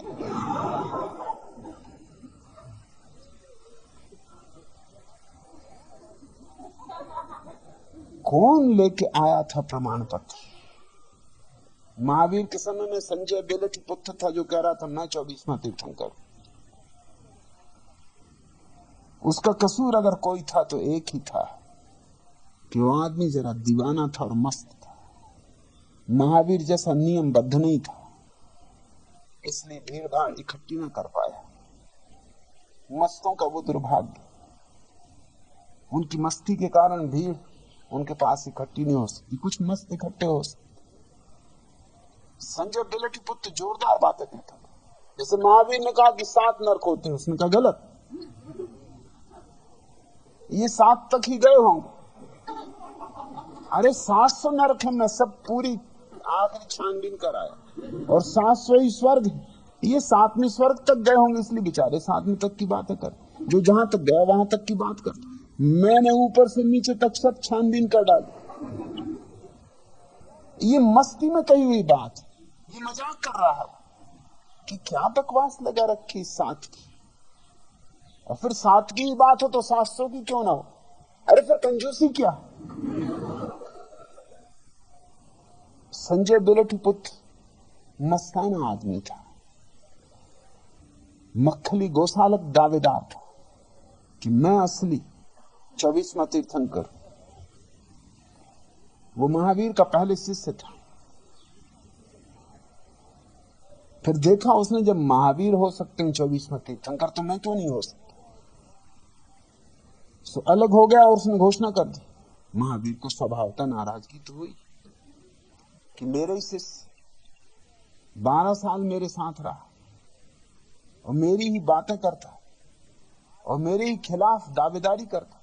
महावीर उस गांव गए जहां मखली गोसालक ठहरा हुआ था, उस धर्मशाला में ठहरे, और मखली गोसालक से कहा कि मैं मिलना चाहता हूं। मखली गोसालक मिला। उन्होंने पूछा कि तू मेरा शिष्य था? उन्होंने कहा कि इससे सिद्ध होता है कि आप अज्ञानी। महावीर ने कहा इससे कैसे सिद्ध होता है कि मैं अज्ञानी? गोसालक ने कहा पहचान ही नहीं पाई, ये देह वही है मगर वो आत्मा तो गई। इसमें 24वें तीर्थंकर की आत्मा प्रविष्ट हो गई, जो तुम्हारी शिष्य कभी नहीं रही। तुम अभी तक देह पे अटके हो, तुम्हें देह ही दिखाई पड़ रही। अरे आत्मा को देखो, ये क्या अज्ञान? महावीर कहते रहे झूठ बोल रहा है, और लोगों को ही बात जची कि ये आदमी अजीब बातें कर रहा है कि इसकी आत्मा तो जा चुकी और 24वें तीर्थंकर की आत्मा इसमें प्रविष्ट कर गई। मगर वो भी मस्त किस्म का आदमी था। उसके शिष्य भी मस्त मौला थी, इसलिए भीड़ भाड़ इकट्ठी नहीं हो सकी। मगर बात तो उसने मजे की कही, वो भी मजाक में ही कही थी। ऐसे और भी लोग थे। अजित केस कंबली था, खुद गौतम बुद्ध थे। गौतम बुद्ध ने इंकार किया है कि महावीर तीर्थंकर सर्वज्ञ। कैसे सर्वज्ञ? क्योंकि बुद्ध ने कहा मैंने उन्हें ऐसे घरों के सामने भिक्षा मांगते देखी जिस घर में वर्षों से कोई नहीं रहता। ये क्या खाक सर्वज्ञ? इनको ये भी पता नहीं कि घर खाली, उसके सामने भिक्षा मांगने खड़े। जब पड़ोस के लोग कहते हैं कि वहां कोई रहते ही नहीं, आप बेकार खड़े, तभी आगे हटते। और ये 3 काल के ज्ञाता, और इनको इतना भी ज्ञान नहीं कि घर खाली, दरवाजे के पीछे देख नहीं पाते और 3 काल देख रहे हैं, त्रिलोक इनकी आंखों के सामने। ये कैसे तीर्थंकर? सुबह उठ के चलते हैं रास्ते पर, अंधेरे में कुत्ते की पूंछ पे पैर पड़ जाता, जब कुत्ता भौंकता तब पता चलता कि पूंछ पे पैर पड़ गया। ये बुद्ध ने महावीर के संबंध में बातें कही। तो कौन तीर्थंकर? किसके पास दावा है? किसके पास सर्टिफिकेट? या कि तुम सोचते हो कि कोई तीर्थंकर, कोई अवतार वोट से तय होता? तो किसको वोट मिली थी? और वोट अगर मिलती तो ये सब हार गए होते। बुद्ध को कितनी वोट मिलती? जीसस को कितनी वोट मिलती? मोहम्मद को कितनी वोट मिलती? आज की संख्या मत गिनना, आज तो करोड़ों की संख्या है जीसस के पीछे। कोई 1 अरब आदमी ईसाई, मगर जीसस को जब सूली लगी तो एक भी शिष्य वहां मौजूद नहीं था, सब भाग खड़े हुए थे। एक शिष्य ने पीछा करने की कोशिश की थी रात में, तो जीसस ने कहा था कि देख मत पीछे आ, मैं तुझे जानता हूं। सुबह मुर्गा बोले इसके पहले 3 बार तू मुझे इंकार करेगा, लेकिन उसने कहा कभी नहीं, कभी नहीं, मैं और इंकार करूं? मेरा समर्पण पूरा है। वो चल पड़ा। दुश्मन जीसस को पकड़ के चले, जंजीरें बांध के चले, रात थी, अंधेरी, मसाला लेके चले, और वो भी उस भीड़ में सम्मिलित हो लिया। लेकिन भीड़ को शक हुआ, यह आदमी कुछ अपरिचित मालूम पड़ता है, ये अपने वाला नहीं, और कुछ संदिग्ध दिखता है, कुछ डरा डरा भी, कुछ भयभीत भी, कुछ आह्लादित भी नहीं मालूम होता है कि जीसस पकड़ लिए गए। सब प्रसन्न हो रहे हैं कि अब खात्मा हो गया इस आदमी का, ये उपद्रव मचा रहा था। सिर्फ ये आदमी उदास दिखता है। पकड़ लिया कि तुम कौन हो, क्या तुम जीसस के शिष्य हो? उसने कहा कि नहीं, मैं तो एक परदेसी हूं, जेरूसलम की तरफ जा रहा था, रात अंधेरी, तुम्हारे पास मसाले हैं इसलिए साथ हो लिए, और तुम भी जेरूसलम जा रहे हो, सोचा कि ठीक है, रास्ते में किस किस से पूछूंगा, अंधेरी रात है, कोई मिले न मिले। जीसस पीछे लौटे और उन्होंने कहा देख, अब इस मुर्गे ने बांग भी नहीं थी। और ये घटना 3 बार घटी, मुर्गे के बांग देने के पहले 3 बार घटी। इनसे वोट मिल सकता था। और ये 10-12 लोग थे कुल, उनमें से ही एक ने 30 रुपए में जीसस को बेचा था जुदास। कितने लोग उन्हें वोट देने जाते? कौन हिम्मत करता वोट देने की, जो मुर्गे के बांग देने के पहले इंकार कर दिए थे। और जीसस के पास कौन सा सर्टिफिकेट था परमात्मा का कि वे ही ईश्वर के इकलौते बेटे। मुझ पर आलोचना की जाती कि मैं स्वघोषित भगवान हूं। मैं तुमसे कहता हूं इसके सिवाय तो कोई उपाय ही नहीं, कभी नहीं रहा। आखिर आंख वाला ही घोषणा कर सकता है कि मुझे प्रकाश दिखाई पड़ रहा। अंधों से वोट लेनी पड़ेगी कि अंधों का सर्टिफिकेट चाहिए पड़ेगा।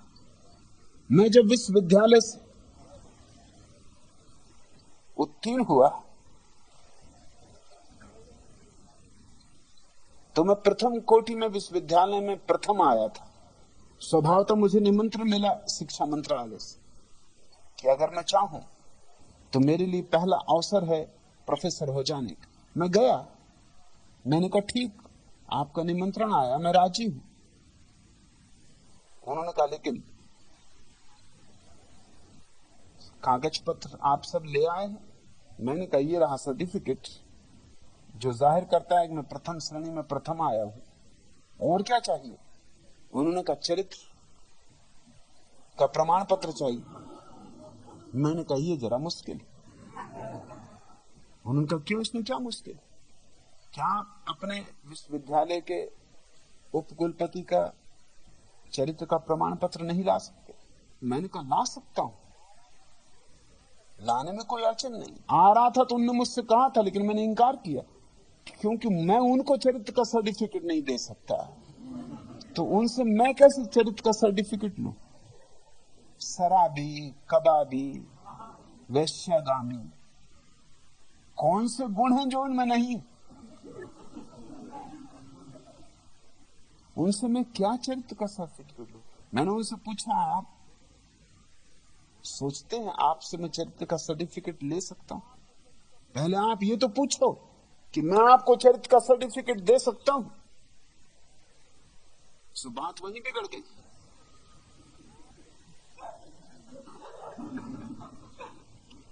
शिक्षा मंत्री ने कहा फिर जरा मुश्किल आएगी, फिर क्या किया जाए? मैंने कहा मैं ही चरित्र का सर्टिफिकेट लिख सकता हूं अपने बाबू। उनका ऐसा नियम नहीं। तो मैंने कहा आप जिसके दस्तखत कहें उसके दस्तखत कर सकता हूं।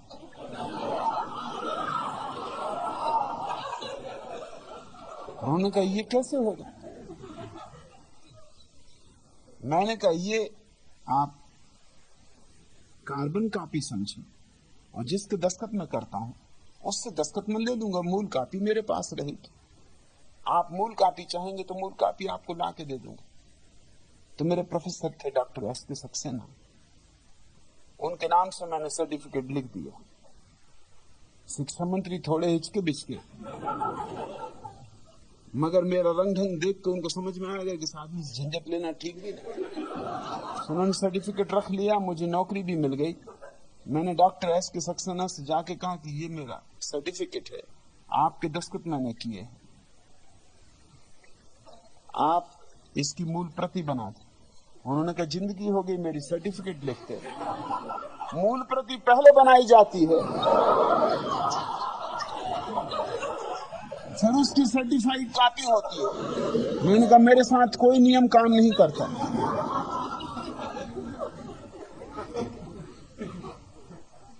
आपको ऐतराज अगर हो जो मैंने अपने बाबत लिखा है इसमें, तो आप मत मूल प्रति दें,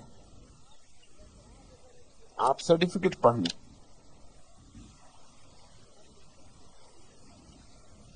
सर्टिफिकेट में मैंने जो लिखा था वो शिक्षा मंत्री ने भी पढ़ा नहीं था, सिर्फ रख लिया। जब डॉक्टर एस के सक्सेना ने उसको पढ़ा, कहने लगी कि तुमने क्या लिखा कि मैं परम अज्ञानी हूं, कि मेरे चरित्र का कोई ठिकाना नहीं, कि मैं आज कुछ हूं कल कुछ हूं, मैं भरोसे का आदमी नहीं। ये चरित्र का सर्टिफिकेट मैंने कहा अंधों को देना है, अंधों से लेना है। आंख वाला और करे क्या? तुम सिर्फ दस्तखत करो। न शिक्षा मंत्री ने पढ़ा, न तुम पढ़ो। उन्होंने जल्दी से दस्तखत किए। उन्होंने कहा कि तुम मुझसे कहते मैं सुंदर सर्टिफिकेट लिखता। मैंने कहा तुमसे मैं सर्टिफिकेट ले सकता नहीं था, वही अड़चन। तुम भी जानते हो कि मैं तुमसे सर्टिफिकेट नहीं ले सकता। उन्होंने कहा वो मैं जानता हूं, सच में मैं अधिकारी भी नहीं। वो आदमी बड़े ईमानदार थे। वो इतने ईमानदार आदमी थे कि उनके घर में ठहरता था तो वो सिगरेट भी नहीं पीते थे, शराब भी नहीं पीते थे। मैंने उनसे कही ये बात अनाचार की, इससे मुझे कष्ट होता, मैं आपके घर ठहरना बंद कर दूंगा, क्योंकि मैं किसी में दमन नहीं लाना चाहता। ये दमन, आप दिन भर सिगरेट पीते, मेरी मौजूदगी में आप बिल्कुल सिगरेट नहीं पीते, तकलीफ होती होगी, ये पाप मैं सिर पे ना लूंगा। और सिगरेट पीने में हर्ज क्या है? अरे साल 2 साल पहले जल्दी मरोगे, तो ऐसे भी जी के क्या कर रहे हो? और कई लोग कतार में खड़े जो राह देख रहे हैं, तुम मरो तो वो प्रधान हो जाएं, तुम जब तक न मरो तब तक वे विभाग के अध्यक्ष नहीं हो सकते। सो जी भर के पियो, शराब में क्या हर्ज है? यूं ही बेहोश हो, अब और क्या बेहोश होगे? और बेहोश आदमी से और क्या अपेक्षा की जा सकती? क्या ज्ञान पिएगा? तुम मेरा लाज संकोच करोगे तो मैं यहां नहीं आऊंगा, क्योंकि मेरा लाज संकोच दमन बने तो जिम्मेवारी मेरी हो जाती। हां, तुम्हारी समझ में आ जाए कि ये मूर्खता है और छूट जाए तब बात और, तब फिर मैं रहूं या ना रहूं तुम्हारे घर में, फिर तुम्हें सिगरेट नहीं पीनी चाहिए, शराब नहीं पीनी चाहिए। मेरे मौजूदगी के कारण तो दमन होगा। इसलिए वो कहने लगे ये तो मैं जानता हूं कि मेरे प्रमाण पत्र का कोई अर्थ नहीं, मगर इसी तरह के प्रमाण पत्रों के अर्थ समझे जा रहे हैं। जो लोग मुझसे पूछते हैं स्वघोषित भगवान आप कैसे, उनसे मैं कहना चाहता हूं जिसने भगवत्ता जानी वही घोषणा करेगा। बुद्ध ने स्वयं घोषणा की कि मैं परम निर्वाण को उपलब्ध हुआ। किसका और सर्टिफिकेट? मोहम्मद ने खुद घोषणा की कि मेरे ऊपर परमात्मा की किताब उतरी। किसका और सर्टिफिकेट? कोई गवाह है? हालत तो यह है कि खुद मोहम्मद को भी शक हुआ था कि ये किताब परमात्मा की मुझ पर उतरी या मैं पागल हो रहा हूं। जब किताब उतरी तो वो घर भागे हुए आए, उन्हें बुखार चढ़ गया। ये मोहम्मद की सादगी, सरलता का सबूत है।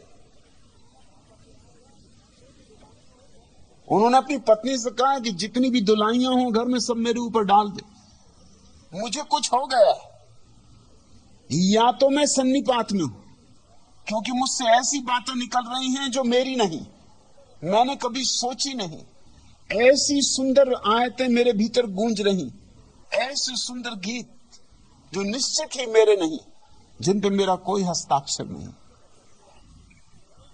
तो या तो मैं सन्निपात में हूं कि मुझे कुछ का कुछ हो रहा है, अल्लबल जो मेरे बस के बाहर, और या फिर मैं कवि हो गया, जो कि और भी बदतर, क्योंकि सन्निपात से तो आदमी का इलाज, कवि हो गया तो फिर कोई इलाज ही नहीं।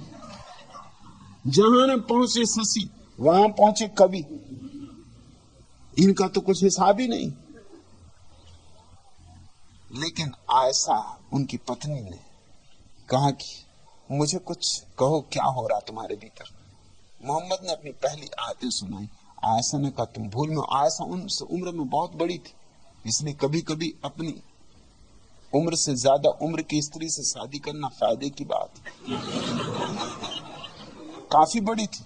मोहम्मद 26 साल के थे, आयशा 40 साल की थी, अनुभवी थी, मां के उम्र की थी। उसने आयतें सुनी, उसने कहा इससे सुंदर सूत्र तो मैंने कभी सुने नहीं। ना तो तुम सन्निपात में हो, ना तुम कवि हो, तुम पर परमात्मा के वचन उतरे। ये वचन इतने प्यारे हैं कि परमात्मा के ही हो सकते। उसने भरोसा दिलाया, तब कहीं मोहम्मद को भरोसा आया। ऐसा उनकी पहली शिष्या थी, पहली मुसलमान, उसने ही सहारा दिया तो मोहम्मद हिम्मत जुटा पाए औरों से कहने की, मगर बहुत संभल संभल के कदम चले। लेकिन प्रमाण क्या था? भीड़ भाड़ ने तो मोहम्मद को माना नहीं, जगह जगह से उखाड़े गए, एक एक गांव से भगाए गए, जिंदगी भर लोग उनके मारने के पीछे पड़े रहे। इनसे तुम वोट ले सकते थे।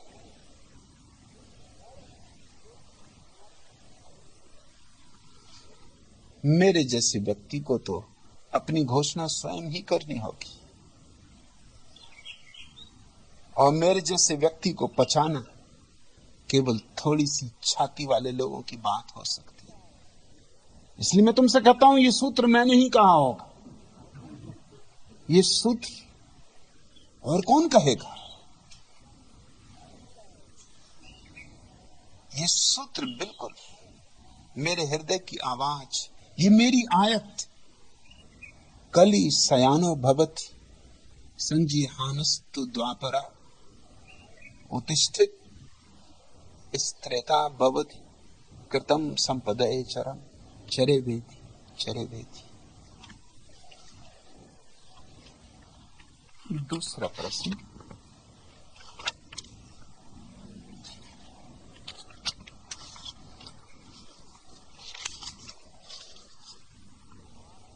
भगवान, मैं आपके पुराने परिचित स्वर्गीय प्रोफेसर लाली प्रसाद श्रीवास्तव, जिन्हें आप लल्लू बाबू के नाम से पुकारते थे, उनका पुत्र हूं। मैं आपसे पूछना चाहता हूं कि आप धर्मों के खिलाफ क्यों बोलते? प्रोफेसर काली प्रसाद श्रीवास्तव, मुझे भली भांति याद है लल्लू बाबू की, और मुझे याद है तुम्हारी भी, तब तुम छोटे थे। मगर मैंने ये न सोचा था कि तुम अब भी उतने ही वहीं के वही छोटा पजामा पहने हुए, वही कमीज, अभी तक वहीं बंधे हो। तुम्हें शायद पता हो या ना हो, भूल गया भी हो, ये हो सकता है। लल्लू बाबू के बेटे थे तुम, इसलिए तुम्हें हम लल्लू के पट्टे कहते थे।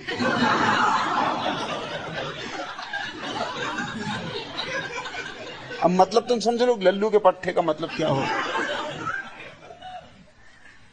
मतलब लल्लू को कोष्ठक में तुम पढ़ लेना कि क्या कहते।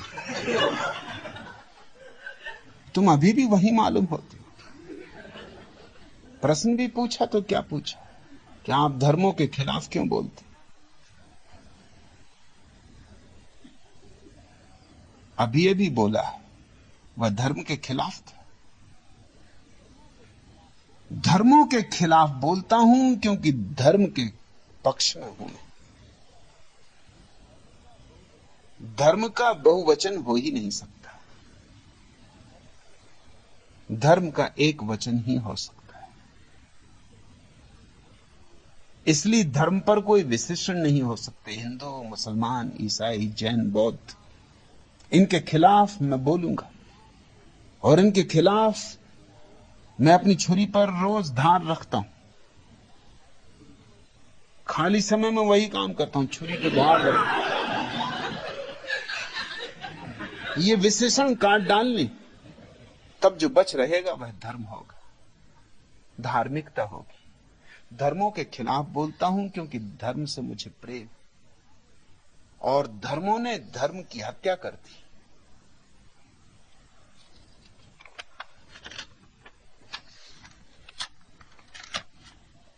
ये मुसलमान है, वो हिंदू, ये मसीही, वो यहूद, इस पे ये पाबंदियां हैं और उस पर ये कयूद। पाबंदियां और नियमों के बंधन ये मनुष्य को आध्यात्मिक रूप से गुलाम बनाते हैं। ये मुसलमान है, वो हिंदू, ये मसीही, वो यहूद, इस पे ये पाबंदियां हैं और उस पर ये कयूद। शेख और पंडित ने भी क्या अहमक बनाया है हमें, छोटे छोटे तंग खानों में बिठाया है हमें। खूब मूर्ख बनाए गए हैं लोग, अहमक बनाए गए हैं लोग। शेख और पंडित ने भी क्या अहमक बनाया है हमें। अहमक यानी लल्लू के पट्टे। छोटे छोटे तंग खानों में बिठाया है हमें। कसरे इंसानी पर जुल्म जहल बरसाती हुई, झंडियां कितनी नजर आती हैं लहराती हुई। मानवता के महलों पर कसरे इंसानी पर जुल्म जहल बरसाती हुई, अत्याचार और मूढ़ता को बरसाती हुई। झंडियां कितनी नजर आती हैं लहराती हुई, और ये सब झंडियां झूठी। ये झंडियां सब राजनीतिक, झंडियां धोखे, झंडे धोखे। झंडों के भीतर जो असलियत है वो डंडे। डंडों को छिपाने के लिए झंडों का उपयोग किया जाता है, और झंडों की चिंधियों में लोग कटते हैं और मरते हैं। जमीन लहूलुहान हो गई इन्हीं धर्मों के नाम पर, और फिर भी तुम पूछते हो कि मैं धर्मों के खिलाफ क्यों बोलता हूं। अब भी तुम पूछते हो कि मैं धर्मों के खिलाफ क्यों बोलता हूं। जरा लौटकर धर्मों का अतीत तो देखो। धर्मों ने किया क्या है, आदमी को दिया क्या है, आदमी से छीना है, आदमी को रौंदा है, कसरे इंसानी पे। ये जो आदमियत का महल है, इसकी हालत खंडहर की हो गई। कसरे इंसानी पे जुल्म जहल बरसाती हुई झंडियां कितनी नजर आती हैं लहराती हुई। कोई इस जुल्मत में सूरत ही नहीं है नूर की। ये कैसा अंधेरा है जो धर्मों ने पैदा किया है कि इसमें कोई सूरत ही नजर नहीं आती कि आलोक पैदा हो सके। कोई एक आध इस अंधेरे को पैदा करने वाला हो तो ठीक। 300 धर्म है दुनिया में, 300 धर्मों के 3000 संप्रदाय, 3000 संप्रदायों के कोई 30,000 उप संप्रदाय। ये सारे के सारे लोग अंधेरे को बढ़ा रहे हैं, घटा नहीं रहे। और जब भी कोई उजाले की बात करता है, ये सारे अंधेरे के पक्षधर उसकी हत्या के इरादे करने लगते, उसको मिटा देना चाहते। कोई इस जुल्मत में सूरत ही नहीं है नूर की। मोहर हर दिल पे लगी है एक न एक दस्तूर की। घटते घटते महर आलम ताप से तारा हुआ। यह आदमी की क्या हालत हो गई। ये सूरज की तरह था विराट, वो घटते घटते छोटा सा टिमटिमाता तारा रह गया। अब तो तारा भी नहीं, अब तो बस एक अंधेरा, काली स्याही का धब्बा। घटते घटते महर आलम ताप से तारा हुआ। आदमी है मजहबो तहजीब का मारा हुआ। इन दो चीजों ने आदमी को मारा है, धर्म ने और तुम्हारी तथाकथित सभ्यता संस्कृति। ये तुम्हारे अहंकार, मेरा धर्म, मेरी सभ्यता, मेरी संस्कृति, मेरा राष्ट्र, मेरी जाति, मेरा कुल। आदमी है महजबो तहजीब का मारा हुआ। कुछ तमुद्दन के खलफ, कुछ दीन के फर्जंद, कुछ संस्कृति के पुत्र हैं, कुपुत्र कहने चाहिए, और कुछ दीन के फर्जंद और कुछ धर्म के। और ये धर्म और संस्कृति के बेटे एक दूसरे की हत्या में संलग्न, एक दूसरे की गर्दन काट रहे। यही इनका धंधा रहा। इसी धंधे पर पंडित और पुरोहित और पोप पलते। कुछ तमुद्दन के खलफ, कुछ दीन के फर्जंद हैं, कुल जमों के रहने वाले बुलबुलों में बंद। और जो सागरों में जी सकते थे, जो सागर हो सकते थे, वो बुलबुलों में बंद है। और तुम मुझसे पूछते हो मैं धर्मों के खिलाफ क्यों बोलता हूं। मैं बुलबुलें फोड़ना चाहता हूं ताकि तुम सागर हो जाओ। तुम्हें बुलबुलों में बंद होने की कोई जरूरत नहीं। कुछ तमुद्दन के खलफ, कुछ दीन के फर्जंद हैं, कुल जमों के रहने वाले बुलबुलों में बंद हैं। काबिले इबरत है ये महदूदियत इंसान की। चिट्ठियां चिपकी हुई हैं मुख्तलिफ अदियान की। हर आदमी की छाती पे चिट्ठी चिपकी हुई। हिंदू, मुसलमान, आदमी हो कि बाजार में बिकने वाले जूतों के डब्बे हो, फ्लेक्स के जूते, कि बाटा के जूते, कि बंदर छाप काला दंत मंजन।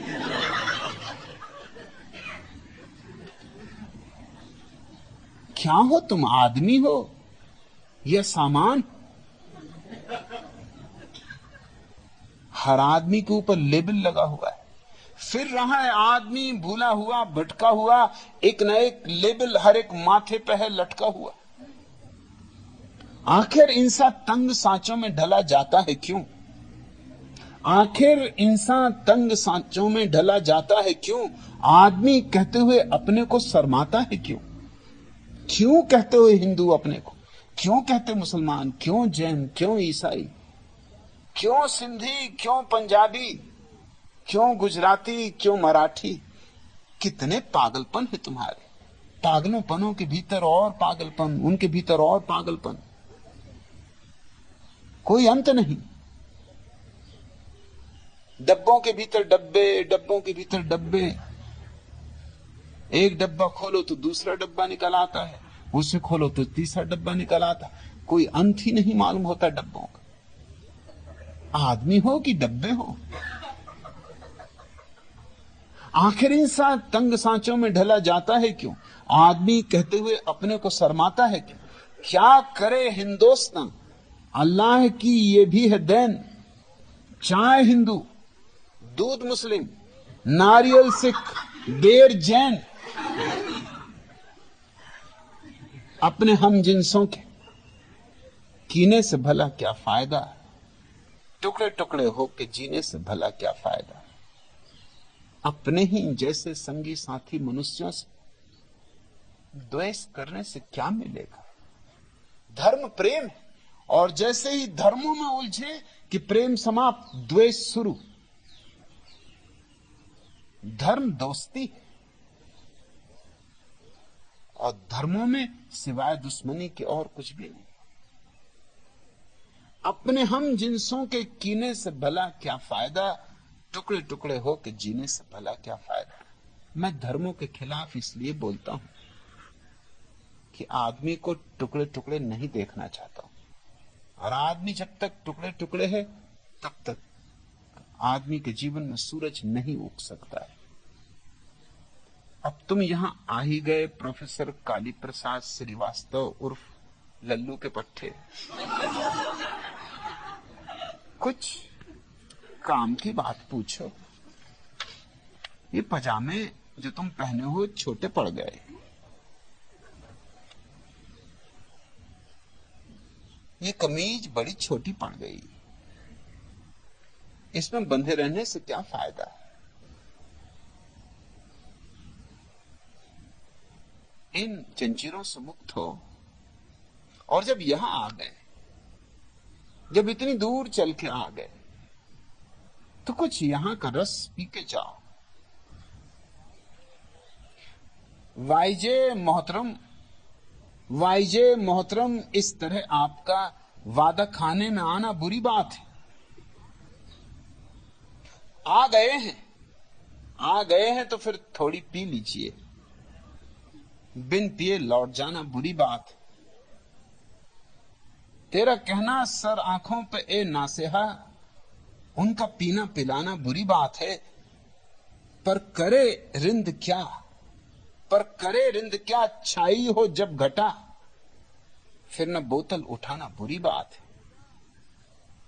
आएगा हस्र जब, आएगा हस्र जब, देखा जाएगा तब, क्यों से डरे शेख जी बेसबब।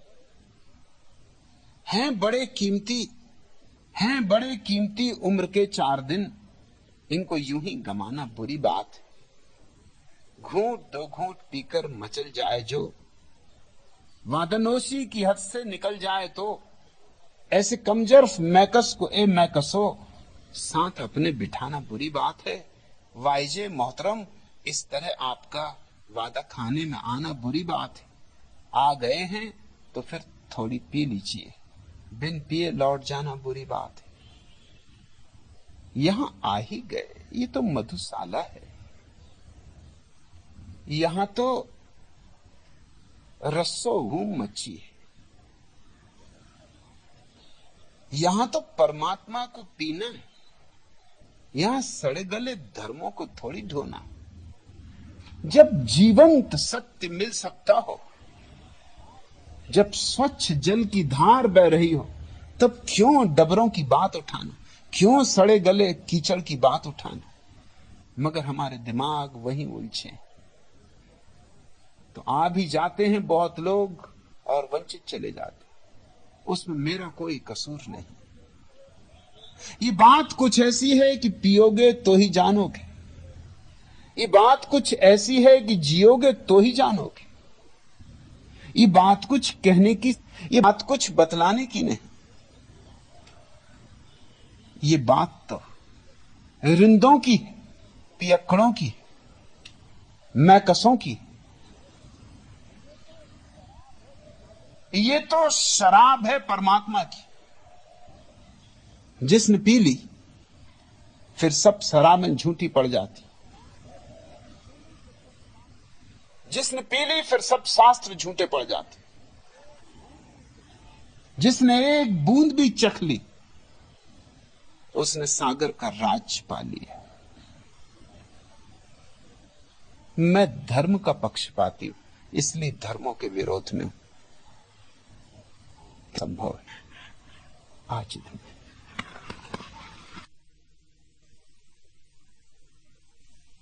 अगर यह वीडियो आपको अच्छी लग रही हो तो वीडियो को लाइक और चैनल को सब्सक्राइब करें।